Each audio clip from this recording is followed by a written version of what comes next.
L'aide s'organise au Zimbabwe 2 semaines après le passage du cyclone Idai. L'agence de l'ONU pour les réfugiés s'active aux côtés d'autres organismes humanitaires pour venir au secours des dizaines de milliers de déplacés comme dans ce camp. Ces hélicoptères livrent vêtements, eau et nourriture à ces sinistrés de la tempête qui a tout ravagé sur son passage dans la nuit du 14 au 15 mars. On estime à près de 3 millions le nombre de personnes touchées par la catastrophe naturelle, dont près de 500 000 chassées de leurs habitations.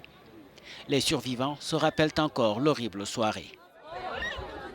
Quand nous avons vu le bus tomber, nous n'avons pas compris ce qui se passait. Nous sommes restés là à regarder. C'était comme dans un cauchemar. Mais aujourd'hui, le plus important pour ces déplacés, c'est de trouver de quoi survivre dans ce camp où ils vivent dans des conditions très difficiles. Car si les besoins sont encore énormes, les moyens, eux, restent très insuffisants.